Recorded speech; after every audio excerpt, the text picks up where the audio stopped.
All right, I believe we just about everybody made their way there to class. All right. I think you all got it kind of settled in there, sounds like. All right, so we'll be continuing on there in the book of James, looking at continuing on through the end of chapter 1. If you want to read ahead, again, I would encourage you just to read the book of James. It's not a very lengthy letter, but at least next week, Lord willing, we will look at chapter 2, 1 through 13, the idea of having faith but having respecter of persons. So that's a good study. Looking forward to that. And as kind of made the point in the worship hour, the true faith is evident of works. Now this is going to be kind of the heading of the end of chapter 1, the first 13 verses of chapter 2, and then the following bit of chapter 2 there through verse 26, the following 13 verses, with the idea that faith is evident in works. So we're really going to press upon this for the next few Sundays, the idea, and it's going to match up very well. I'm very glad Brittany, she's like, you just need to, which in all fairness, all of that wasn't really in point 1. When I had to make it just the sermon, I went a little deeper in some of that, and what I was trying to do, but I'm glad she told me that. That way we could at least kind of open this up a little bit, because Lord willing, we'll talk about being justified through the blood of Christ and then justified by faith, which will line up very well with James chapter 2 and verse 14 about how faith without works is dead. So it's going to be great. Isn't the Bible amazing? When we study these things and how they're all connected together, it's beautiful. So anyway, the true faith evident of works. So we're going to see this. If I really say that I have faith and I really say I believe, then I must be acting a certain way. So the first heading of this, subheading, I guess, of this would be living as doers of the word. So that's what we want to look at today. We're going to be living as doers of the word. So it's more than just simply saying that, and we're going to get into that. We must be active in doing certain things. So hopefully you've read ahead.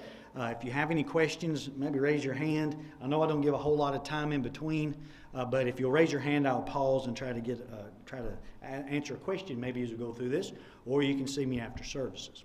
All right, so let's begin looking at this. James chapter 1, verse 19. Wherefore, my beloved brethren, let every man be swift to hear, slow to speak, and slow to wrath.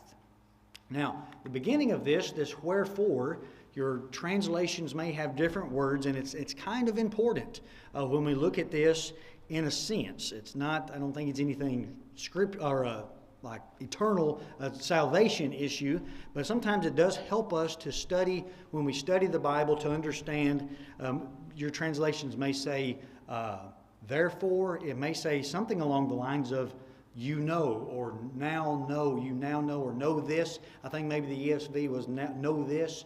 The ASV says, you know this, is what the ASV translate that. So you can kind of see, whoops, Carson is not, got my screen up. That's why you couldn't. I'm sorry, let me run back through that. My help has left me. I was going to brag on him. He almost had it. Not enough. All right, let me back up a slide so you can get all that down in your notes. So I apologize for that. But anyway, there we go. All right, so true faith is evident in works, living as doers of the word. And I was just aggravating him. He's done a great job this morning. I gave him the crash course last night on how to do all this, so he's done very well. All right, so again, I'll give you just a moment to kind of get this, collect this. I apologize for it not being up there. To kind of get ready for your notes. If you're taking it, I encourage you, make notes in your margin of your Bible. Make the notes. Keep those things. Again, it's wonderful when you go back and begin to look at these things. So I'll give you just a moment to get that. Evident, we're going to be doers of the word, right? Can't be hearers only, doers of the word.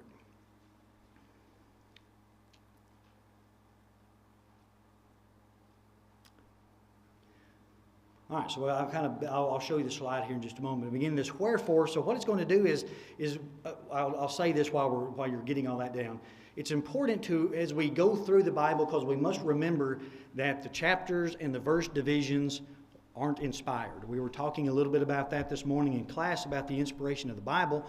When we look at the Bible, your introduction, if you have one, any kind of notes, the chapter, even the chapter and the verse heading, or breakups are not inspired. So sometimes when they break a verse, or sometimes if they start another one, if you have a Bible that writes it in paragraphs instead of just continual, it's important to realize that that is a man's opinion, right? And there's nothing wrong with that.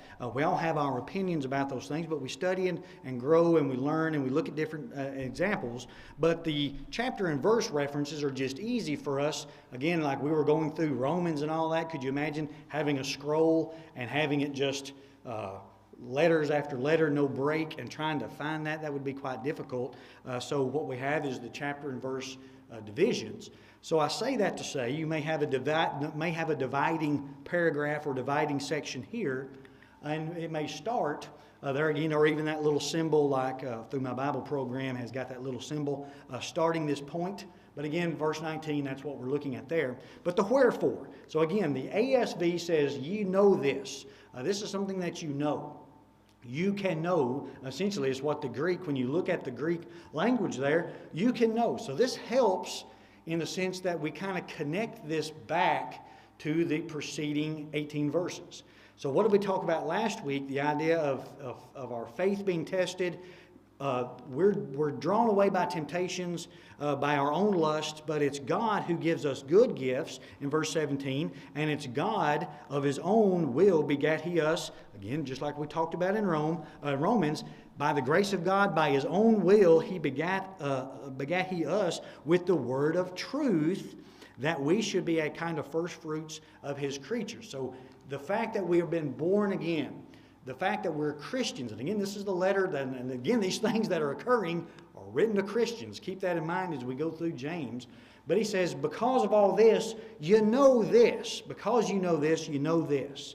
Or again, I think now you know, or something like that is what your translation may have. But essentially what it's getting at is, now you know, right? Because you're a child, because you've been born again. So again, kind of in this essence, because you know all that I've talked about so far, all the things that James has discussed, you know how you must behave. So that's what we're getting into, that this faith that we have is not simply just saying, oh, I'm a Christian, right, and I go live my life the way I want to live it. That's not me just saying, oh, yes, I believe in God, and I believe in judgment, and I believe in all this, but I'm going to live my life the way I want to. He says, you should know, because you know all of this, because of that, you should know how you are to behave. Again, noticing there in verse 19 that it says, my beloved brethren. So who did we say? I already talked about the 12 tribes that are scattered abroad. My brethren, these Christians are the individuals that he is speaking to. He's still addressing Christians. They are not to be content with just knowing, right? It's not enough just to say, oh, I know what God demands of me, but they are to let that knowledge have practical consequences in their lives. So that's what we're kind of building on this next section, is that if I really do believe, I should have some action going in behind that. So let's look at this first kind of phrase here in 19, the idea of being swift to hear. It's interesting, when we look at this, and that's the Greek ace, we talked about that in Acts chapter 2, verse 38, Matthew 28, 19 or 20 is coming to my head, but I don't know if that's right. I know it's Matthew 28. But anyway, 2, in order to receive, which I thought was beautiful. When you look at this, that they, in 19, let every man be swift in order to hear. So that 2, that ace, when we talk about repent in order to receive the remission of sin, it's the same word and the same meaning. So I thought, well, that's amazing. Be swift in order to hear. So be eager to want to be able to hear. So what are we quick to hear? And that's God's word. I thought about that as looking through this, a possibility that it's possibly the way that we are to hear after we ask for wisdom. So we talked about that last week. God says, if any of you lack wisdom, let him ask of God, who giveth to all men liberally, and upbraideth them not. So we say, all right, how do I get this wisdom? It might be that we are to be swift to hear how God speaks to us through his word. So we need to be diligent, right? Swift to hear how God speaks to us. So possibly there, we're trying to hear how he's going to give us this wisdom.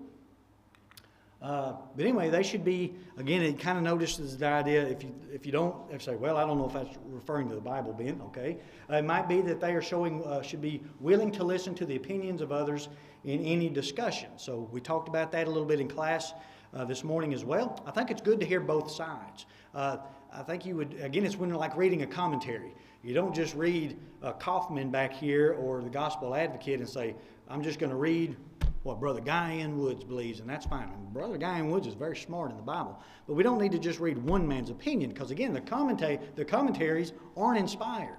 Read. So read other commentaries, read other discussions. We have the truth. But again, like they say, Brother Bland would talk about the old mule eating the hay. If there's a briar in the hay, he said he kind of flicks that briar out. So he said keep your flipper working. You just kind of flip that briar out. If you read something, you're like, that's not right. Just go on with it. So watch for the bones when you eat fish, right? There's all those old sayings like that. There's good meat right in that catfish, but you got to watch the bones sometimes. So some of that false start. But anyway, they should be willing to listen to others. Now, it's interesting. Some of the men that I was reading had these points.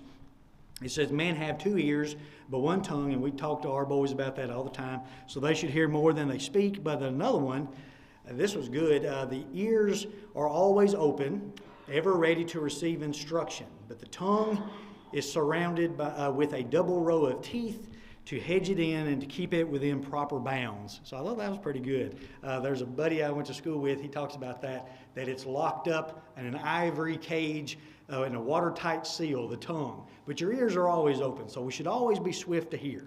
And again, the idea of being slow to speak. And that's the next one we're going to look at here. I've got to go on. Slow to speak. So again, to avoid speaking too much, since that can lead to anger. We've probably been in heated debates. We may have said something that we didn't mean to say. So if I'm swift to hear, I'm swift to listen, but I'm slow to have a response because I don't want to lose my cool. And that's kind of what we're talking about here with the wrath. I thought this was a good point that our boys need to see. Continually talking interferes with hearing. If you are continually talking to me, it's hard for you to hear what I have to say. So that's a good one to think about. And again, they are to be slow to speak in anger. So I kind of made that idea of the tongue. We're going to get into it in chapter 3, that the tongue being a little member kindleth a great fire.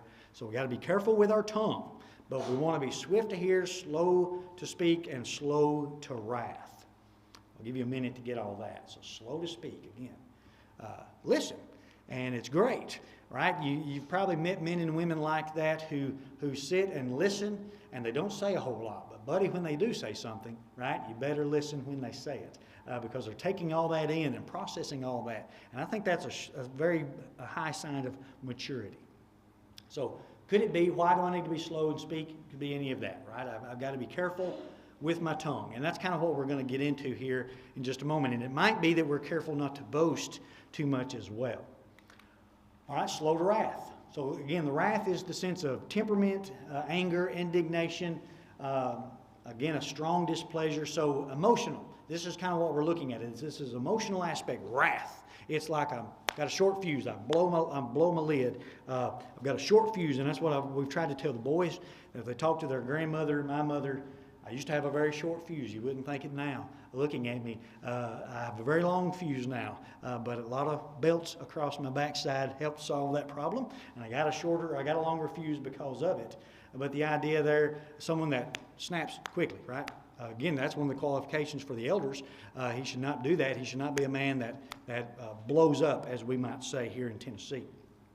Slow to wrath. Swift to hear, slow to speak, slow to wrath. All right, so moving on along there, let's look at verse 20. For the wrath of man worketh not the righteousness of God. So because of that, the wrath of man and the righteousness of God are not compatible. Again, how could you talk to someone who professes to be a Christian, who says, oh, I read the Bible, I study, I meditate on the Word of God, but yet I get so mad, I blow up on somebody. It's not in harmony with each other. Again, notice where one is present, the other is absent. And I think that's worth writing down and making a note of. That if I'm an individual here and I say, well, I have a problem, I have anger issues, my wrath, if the righteousness of God is in me, I can't I won't be as wrathful. I guess I won't be as apt to be wrathful in that sense. If wrathful is a word, I won't be as apt to exhibit wrath if righteousness of God is present in me. If I'm doing that, and again, as we note, again, the mammon there, and we can't serve two masters, Matthew 6:24, that's talking about God and money, but the principle is applied. I can't do both, right? One's going to have one way, one's going to have the other. So if I'm trying to be, again, I'm a Christian, I'm professing to be a Christian, but if I don't act that way, right? I say I'm a Christian, I say I study the Bible, I say I pray to God, I'm doing all this, I say that, but if I have wrath in my life, I can't do the two together with that. So one's present, the other one's absent.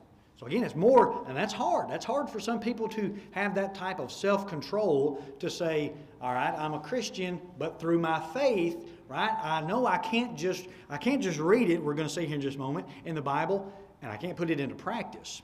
So I've got to be better about that. Now, let's look at verse 21. Wherefore. Now, here we have this idea, this wherefore, lay apart all filthiness, a superfluity of naughtiness, and receive with meekness the engrafted word which is able to save your souls. That wherefore is a different, notice the two Greek words here, this dio and uste. The idea, again, not that you have to know that for a quiz, but the other one was when we introduced 19, so it's introducing an independent clause. So you know this, so do this. Now we have a therefore or a wherefore there in verse 21.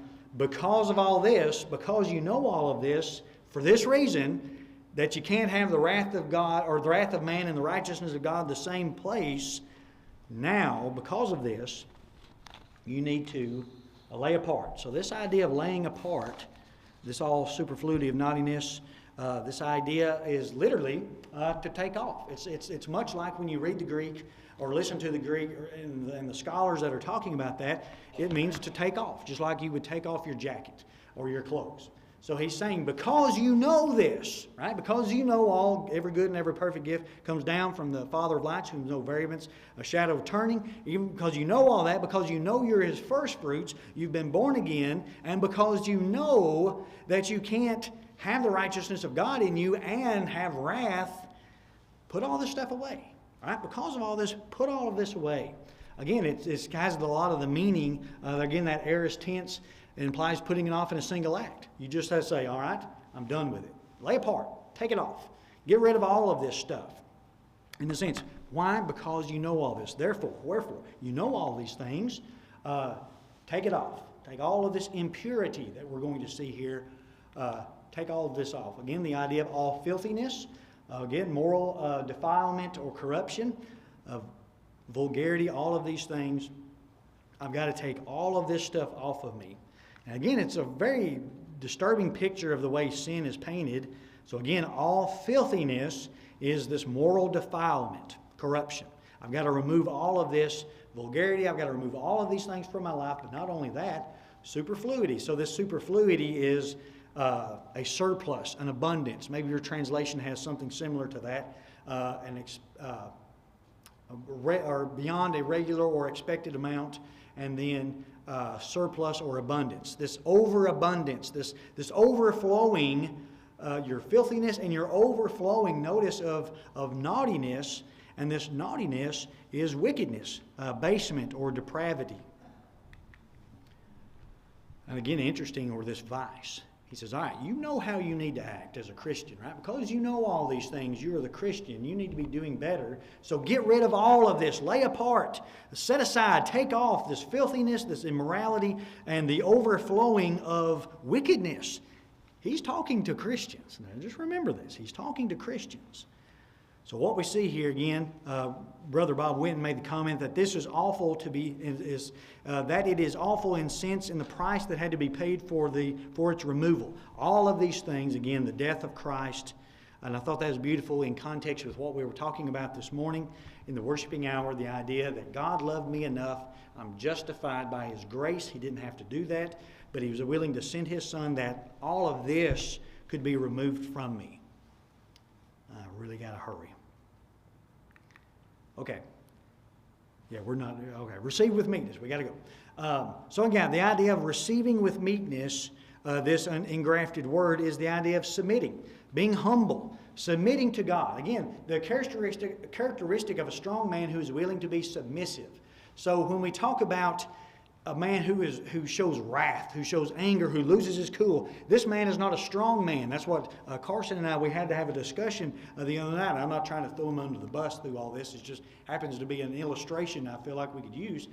But it takes a strong man to admit that he's wrong and to admit I need to do something different. It's not for cowards. Too many people today are lost because they're cowards. They won't admit that somebody else is right. And that's hard to hear, but I'll stand by it. A strong man will admit that he's wrong and do what God commands him to do. So I've got to receive this humbly, right? I understand this. And again, the idea of the engrafted word, the gospel, the word of God. That's what that engrafted or implanted, your version may say implanted, that's what it means. That the word of God goes into my heart and it's implanted. And through that, right, I submit to that. And that's beautiful to think about that this is the way it's acting upon me through it going into my heart. All right, now verse 22, but be ye doers of the word and not hearers only, deceiving your own selves. So here we are, a doer, someone that puts something into practice. We say, all right, I cannot simply just listen. If I'm going to be here again, I listen to sermon after sermon after sermon. I read the Bible. I'm listening to what God tells me to do. If I'm not doing anything about it, I'm deceiving myself, as we'll see here in just a moment. If all I do is listen, right, I'm deceiving. If I listen to the Bible say that if I don't obey the gospel, he's going to come in flaming fire taking vengeance on me, and I don't do anything about it, I'm deceiving. I'm lying to myself. If I don't think that is true. If I don't read the Bible and it says that I have to follow this gospel plan of salvation, I'm deceiving myself. If I don't follow through with that. If all I do is listen, I hear it, but I don't do anything about it, I'm lying to myself. So I know we're going kind of quickly here. We got 5 minutes, so I'll give you any of this that you need. If you watch it on YouTube or Facebook, you can pause it. Again, I'll give you this. So I know we're moving quickly, but we're kind of towards the end. We want to put a button on it here. Notice there in verse 23, for if any be a hearer of the word and not a doer, he is likened to a man beholding his natural face in a glass. Now this is interesting. It implies that these people are those who hear and clearly understand God's will for them. So this is what they're doing. They're looking, the hearer, he is like a man, again, beholding his natural face in a glass is like looking in a mirror. But this idea here, again, is beholding is considered closely. He's really looking into this. He's looking into the Word of God. He says, how can I be saved? How is it that how do I need to behave as a Christian? I'm diligently looking into this, but I don't do anything about it, right? I clearly understand. I read it right there in black and white, yet I don't do anything about it. Now, his natural face, there's the Greek, and that's interesting because it's his face of existence. It's like looking in the mirror and looking at ourselves and looking, and one man said that it looks like the passing of time. We can think about all the years gone by when we look in the mirror and we say, all right, my face of existence, who am I? Right? It's kind of hard to look that man in the mirror sometimes, right? When we think about that figuratively, or even someone like myself, it's hard to look at myself sometimes in the mirror in the mornings. But anyway, you're like a man, you're beholding yourself, you're looking in the mirror and you're examining yourself. You're examining your flaws and you're saying, all right, what do I need to do about these things? Again, this idea, he's looking at this, looking at his face, beholding this natural. Now look, for he beholdeth himself and goeth his way, and straightway forget what manner of man he was. Now, again, this isn't a glance in the mirror as I'm walking out the door. This is I'm looking at myself and I'm saying, all right, who is Ben? What's going on? I'm looking at all the things I need to correct. But James is saying it's like the person that looks into the Bible and does this very same thing. That I'm beholding myself. He looks at himself. All right, he has seen what he looks like. He is looking at all those things. A careful inspection is given, and he forgets what manner of man that he was. So it's interesting when we examine these things, again, that we, going back there to look at that,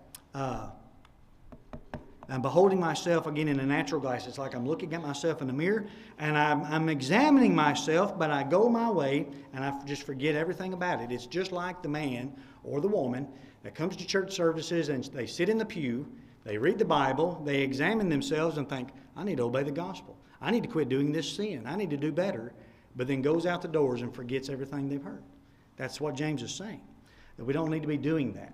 Now again, so that's, again, notice verse 25. But whoso looketh into the perfect law of liberty, again, that perfect law of liberty is the gospel, and continueth therein, he being not a forgetful hearer, but a doer of the work, this man shall be blessed in his deed. So when I look intently, again, looketh into that perfect law of liberty, when I'm examining the Bible, I'm reading the Scriptures, I'm listening to sermons, I'm listening to Bible teachers, I'm examining myself, and again, I look into the gospel, I must, again, continue in that. I must do that. I must be a doer of that. Again, the perfect law of liberty, a complete law of liberty. So when we think about liberty, it makes us free. It's the gospel that makes us free. And it's through that. We talked about that again. Isn't it beautiful how it lines up? The old law wasn't there to give me liberty.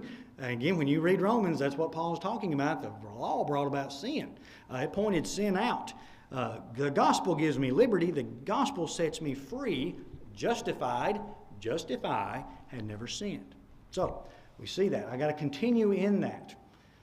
Now verse 26. So we're kind of looking at that again. You've seen all of this stuff. The wrath of man and the righteousness of God can't be in you. So you must be a doer of the word. And you can't just hear, you've got to be a doer. Because if it's like if any of us looked in the mirror this morning and we saw ourselves and our hair was sticking up and maybe we disfigured, kind of looked bad, shambled in some way, and we say, all right, that looks kind, I'm just going to go on to church. We think, well, something's wrong. If somebody would do that, and we say, well, that's what James is describing, this man that would look at himself in a mirror and intently look at himself and then just go outside and forget what he looked like and just go on with life. It's just like a Christian who comes into services, reads the Bible, or studies the Bible at home, hears what the Bible has to say, but then just forgets it. Says, well, I know I need to do that, but maybe one of these days. Can't be doing that. Now let's look here in the last two verses. We're right here at the end of our time.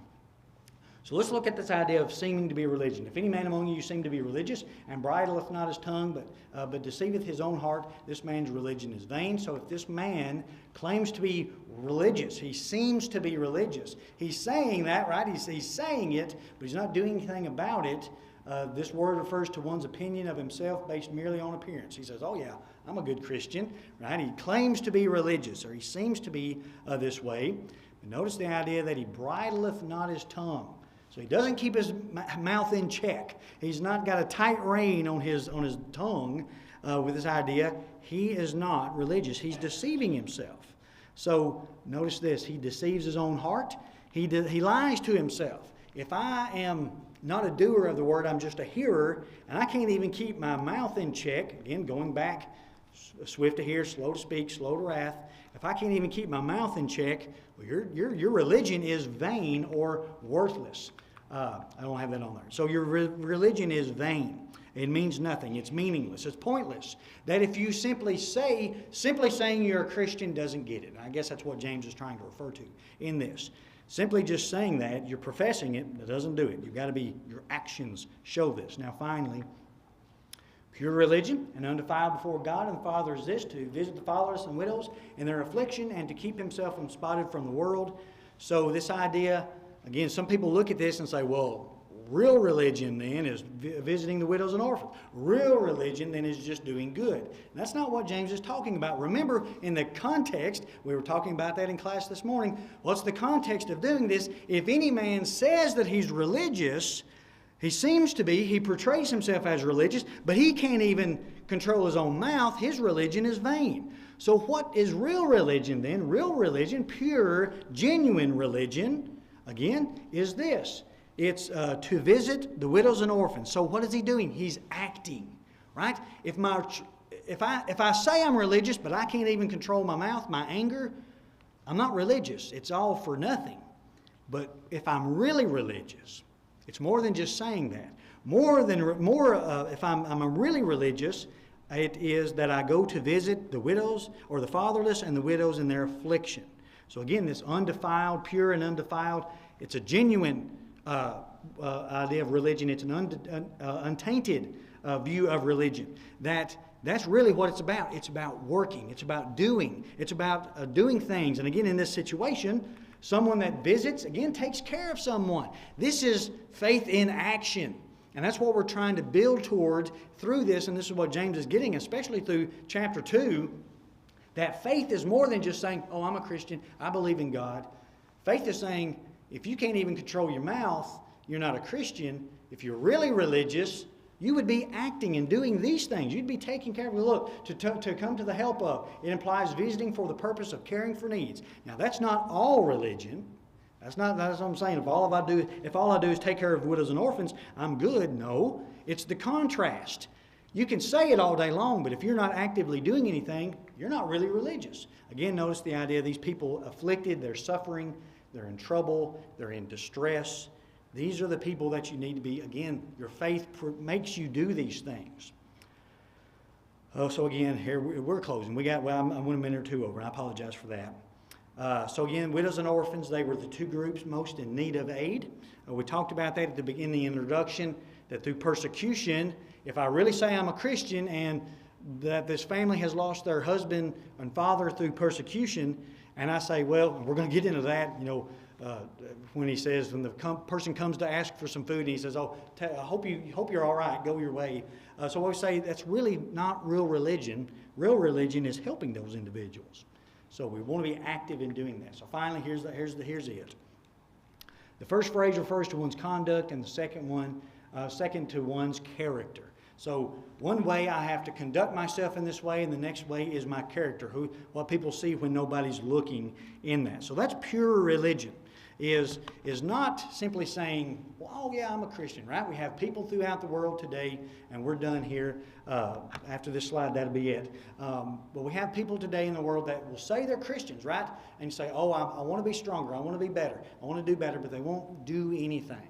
And again, it's hard to say, but there's Christians throughout the Lord's church that just sit in the pew and they say, oh, I'm a Christian, I'm religious, but they don't do anything. And their religion is vain. It's worthless. It means nothing to them. We should be active doing these things. So, Lord willing, again, I'll try to do a better job of trying to get all that done, but I just can't get my timing right on the amount of material and what I need to say.